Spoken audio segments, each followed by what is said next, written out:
안녕하십니까 동역자 여러분. 오늘 예배의식의 두 번째 시간입니다. 예배의식이 여러 가지가 있는데 오늘은 설교, 세례, 성찬에 대해서 보려고 합니다. 자, 성경 해석과 강도, 이게 설교죠. 성경을 해석하는 일, 강도하는 일. 자, 강도가 뭐냐면 설교하는 거예요. 설교하는 사람을 구원하신 하나님의 방침이니, 강도하는 사람은 정성을 다하여 성경 해석에 오류 없이 해야 된다. 그래서 설교하는 사람은 성경 해석에 오류가 없이 또 살피고 주석도 보고 원어도 보고 다른 분들의 설교도 보고 그래야 된다 이 말이죠. 그래서 설교는 단순히 지식만 전하는 게 아니에요. 그게 옳은 건지 그런 건지 그것도, 그래서 교회사도 또 조직신학도 다 웬만큼 알고 있어야 되고 성경에 대한 어떠한 지식도 있어야겠죠. 거기다가 또 기도하면서 성령의 감동도 받아야 되고, 그래서 설교가 참 어렵습니다. 그래서 설교하는 사람은 정성을 다해서 성경이 오류 없이 준비해야 돼요. 철저하게. 그래서 강도하는 사람, 설교하는 사람은 그 언어가 성경에 적합하고 강도를 듣는 사람이 알아듣기 쉽게 말해야 된다. 영어만 너무 섞어서 하면 청중들이 못 알아들을 수 있잖아요. 히브리 헬라어 막 안다고 섞어서 하면 잘 못 알아듣잖아요. 그러니까 설교하는 사람은 성경에 적합한 단어들을 쓰고 세상적인 단어보다 성경에 적합한 단어들을 쓰고 또 설교를 듣는 사람들이 알아듣기 쉽게 말하는 게 좋다 이 말이죠. 또 설교하는 사람은 자기의 학문을 자랑하지 말고 자기의 행실로 도리를 빛나게 해야 된다. 항상 설교하는 사람은 하나님의 말씀을 맡은 자니까 행실과 도리에 빛나야 돼요. 그리고 자기 학문을 자랑하듯이 하지 말아야 된다 이 말이죠. 강도 시간은 전체 시간에 알맞도록 배려해야 된다. 설교만 그냥 몽땅 하고 다른 순서로 확 줄여버리고 이게 하지 말고 강도 시간은 전체 시간에 알맞도록 배려한다. 보통 예배가 11시에 시작하면 12시 조금 넘으면 끝나거든요. 그래서 그 정도 되면 설교가 거의 50% 시간을 차지한 30분 정도 차지합니다. 다른 순서들이 특별하게 많으면 또 저 설교가 25분, 20분 줄기도 하지만 또 11시에서 시작해서 12시 뭐 10분, 20분 돼도 많은 교회에서 또 그렇게 하고, 그러니까 적당하게 제 생각에는 전체 예배 시간의 50에서 60%가 제일 적당한 것 같아요. 나머지 이제 뭐 기도 순서, 헌금 순서 이게 한 50% 차지하고요. 전체 시간에. 자, 강도를 마친 후에는 기도로 하나님께 감사를 돌리고 찬미와 죄송합니다. 이게 자꾸 제가 오타가 치다 보니까 오타가 찬미와 축도로 폐회함이 옳다. 그래서 강도를 마친 후에 설교가 끝난 후에 하나님께 설교자가 감사 기도하고 또 찬송하고 축도함으로 폐회함이 옳다. 노예 관할 아래 있는 모든 교회는 노예에 파송한 사람 외에는 수하를 분문하고 당회나 담임 목사의 허락 없이 강도함을 허락해서는 안 된다. 그래서 노예 관할에 있는 교회들은요, 노예가 파송한 사람 외에는 당회나 담임 목사 허락 없이 함부로 설교를 허락해서는 안 된다 이 말이죠. 그래서 반드시 당회가 허락해서 설교를 하게 하고 해야지 함부로 설교를 하게 해서는 안 된다 이 말입니다. 설교하는 게 어려우니까 또 설교를 해석을 잘못하면 이상하게 또 영향을 받으니까요. 설교할 때는 신중하게 맡겨야 된다 이 말이죠. 그 다음에 세례. 세례는 주 예수 그리스도께만 복종하고 다른 어떤 영적 주인도 갖지 않는 은혜의 언약이며 생애 전환으로서 고백이자 시작이다. 따라서 초대교회에서 세례는 정식으로 기독교 입문하는 그리스도의 형성의 가장 중요한 의식이었다. 그러므로 세례 전에는 반드시 일정한 그리스도의 형성 훈련이 교육이 필요하다. 그래서 세례는 그 구약에 보면 할례가 있잖아요. 할례를 받음으로 이스라엘 백성이라는 표징이 됐듯이 그리스도인다라는 표징이 세례에 있어요. 세례. 그래서 그 초대교회도 세례를 받고 그 사람이 예수 그리스도를 고백하잖아요. 그럼 교인들이 그걸 받아들이는 거예요.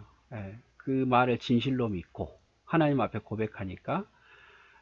근데 이제 세례는 우리가 알듯이 그냥 물세례가 있고 불세례가 있죠. 물세례는 사람이 주는 세례고, 그 세례를 받아서 교인들은 그걸 믿고 이제 그리스도인이라고 말을 하지만, 또 그 중에서 거짓으로 고백하는 것이 있고 믿지 않고도 고백할 수도 있어요. 그러니까 진정한 그리스도인은 불세례를 받아야 되죠. 하지만 교회에서는 어떤 그 사람이 믿음의 사람인지 아닌지를 알 수 있는 가장 좋은 방법은 이렇게 세례를 받고 세례의 고백이 있어야 된다 이 말이죠.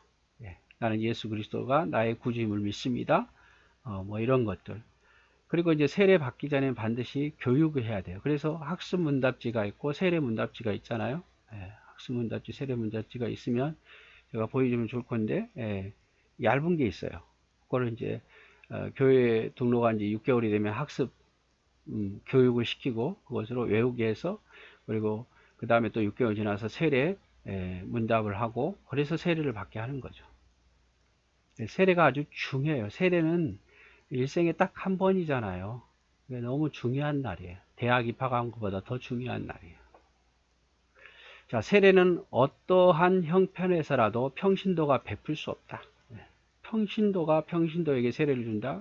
할 수 없어요. 반드시 목사가 베풀어야 하며 교회 예배 시 회중 앞에서 베풀어야 된다. 목사가 베풀고 모든 교인들 앞에서 베풀어야 돼요. 왜? 모든 그 성도들 앞에서 자기가 그리스도임을 고백하는 거니까. 거기 회중들이 다 증인이 되는 거예요. 하나님 앞에서도 맹세하지만, 목사님 앞에서도 맹세하지만, 교인 앞에서도 맹세하는 거예요. 결혼식, 여러분, 두 사람만 결혼하면 되잖아요. 그런데 왜 많은 사람들을 초대해서 합니까? 그 결혼식에 이 사람이 두 사람 부부인 것을 다른 사람이, 그 하객들이 증명해 주는 거죠. 그래서 세례를 베풀 때는 회중 앞에서 목사가 베풀어야 된다. 하지만 특별한 경우에는 뭐 예를 들어서 사가에서도, 집에서도 행할 수 있으니 당회가 그 일에 대해서 결정해야 된다. 특별한 경우, 예를 들어서 병원에 누워 있어요. 그래서 그 사람이 움직일 수가 없어요. 그런데 그가 뭐 학습문답, 세례문답 안 됐어도 그가 예수 그리스도를 믿고 참으로 고백하면 그 자리에서도 세례를 줄 수 있다 이 말이죠.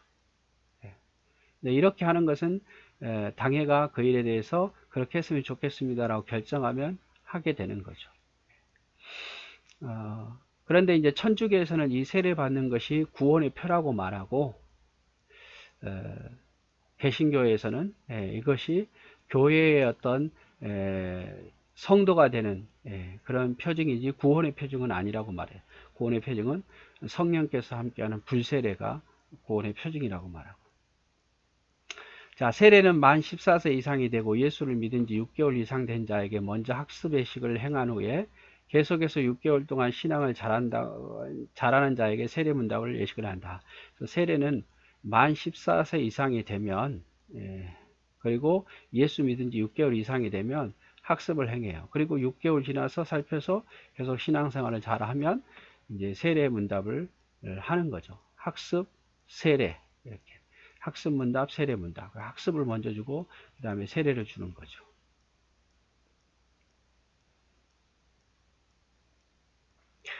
자, 유아 세례입니다. 유아 세례는 만 6세까지 유아에게 부모가 대신 신앙을 양육할 것을 문답하고 예식을 행한다. 그래서 만 6세까지는 유아 세례를 받을 수 있습니다. 만 6세까지. 그래서 뭐 초등학교 들어가기 전에 6세까지 부모 대신 신앙으로, 그러니까 그 아이가 뭐 6세가 되는데 예수님에 대한 진정한 고백을 할까요? 그렇지 않겠죠. 그래서 부모를 신앙을 보고 부모가 양육할 것을 믿고 그 예식을 유아 세례를 주는 거죠. 총회 102회 총회 헌법적에서 결정은 부모 중 한 편만이라도 세례교인이면, 혹 세례교인이 아니어도 교회에 입교했으면 줄 수 있다고 되어 있어요. 그래서 부모 중에 한 명만 세례를 받았든지, 아니면 입교인이라면, 그러니까 세례교인 아니면 다른 교회에서 이렇게 들어온 입교인이라면, 세례받고 들어온 입교인이라면 줄 수 있다 이 말이죠. 그래서 부모를 보고 유아 세례를 베푸는 거죠. 자, 어린이 세례가 생겼어요. 어린이 세례. 어린이 세례는 만 7세부터 13세까지 예수 그리스도를 영접하고 구원에 대한 확신이 있는 어린이가 세례를 받을 수 있으나 부모 중 한 편만이라도 세례인이어야 된다. 그래서 초등학교 다니는데 13세면 초등학교겠죠. 초등학교 다니는데 구원의 확신이 있을 수 있잖아요. 어린아이여도. 그러면 세례를 줄 수 있어요. 단 부모가 한 편이라도 세례교인이어야 돼요. 근데 부모가 다 안 믿을 수도 있잖아요. 혼자 다닐 수 있잖아요. 그러면 부모가 부재하거나 불신자일 경우에는 후견인, 신앙적 후견인, 뭐 담당 교육자라든지 아니면 담당 교사라든지 어떤 교우라든지 신앙을 지도할 수 있는 성도가 내가 후견인이 되겠습니다 라고 선언을 해주면 당회가 심사해서 그 어린아이에게도 만 7세부터 13세까지 어린아이에게도 세례를 베풀 수 있다. 총회 103회 총회 결의에서 했습니다. 그래서 이거는 된 지가 얼마 안 됐죠. 그래서 어린이 세례도 있다는 거. 유아 세례만, 이것도 유아 세례도 많이 좀 늘었거든요. 옛날에 이게 6세까지 아니었을 거예요. 늘었고, 어린이 세례도 있다.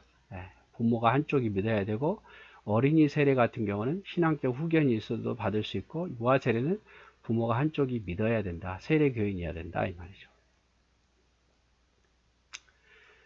그 다음에 또 하나가 이제 성찬 예식인데요. 성찬. 성찬은 예수 그리스도께서 세우신 예식으로 구원받은 성도가 대속의 은총에 감사하며 주님 다시 오실 때까지 주님을 기념하고 주의 죽으심을 전하는 것이다.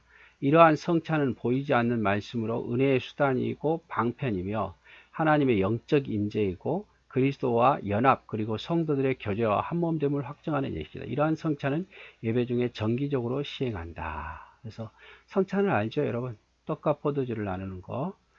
그런데 이러한 것은 주님 오실 때까지 주께서 하라고 하셨고, 그래서 은혜의 수단이기도 하고 성찬 예식을 행할 때마다 주님이 날 위해서 죽으셨구나, 주님의 몸과 주님의 피를 나를 위해서 주셨구나 이렇게 생각하면서 은혜의 방편이기도 하고 하나님의 영적 임재이고 성도들이 하나됨을 확증하는 예식이니까 성찬 예식은 정기적으로 하는 게 좋다. 성찬은 1년에 2회 이상 거행하도록 규정되었으나 1년에 2회 이상은 거행하도록 되어 있지만 제11장 1항은 성찬은 종종 베푸는 것이 좋으나 1년에 몇 회를 거행하든 간에 각 교회 당회가 작정하여 덕을 세우기에 합당한 대로 정한다고 되어 있다. 성찬은 반드시 일주일 전에 광고하고 성도들이 준비하고 성찬에 쓰고 남은 떡과 포도주는 정한 곳에 묻거나 불에 태워야 한다. 그래서 이 성찬에 일주일 전에 광고하라 이 말이에요. 일주일 전에.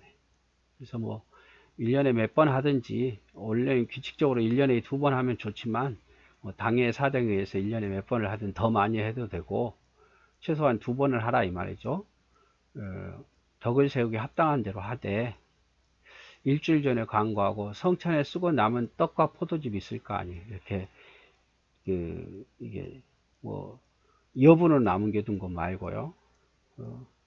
떼고 남은 떡, 그 다음에 부어서 이렇게 나누고 남은 포도즙 같은 거는 정한 곳에 따로 묻어버리든지 불에 태워야 된단 말이에요. 이게 뭐 다른 사람의 먹거리로 줘서는 안 된다 이 말이죠. 남은 것도 있잖아요. 남은 것도 이제 목회자가 처리하는 게 좋죠. 아니면 전도사가 있으면 전도사가 처리하고 다른 사람 뭐 배고픈 사람에게 가지 않도록 하는 게 좋습니다.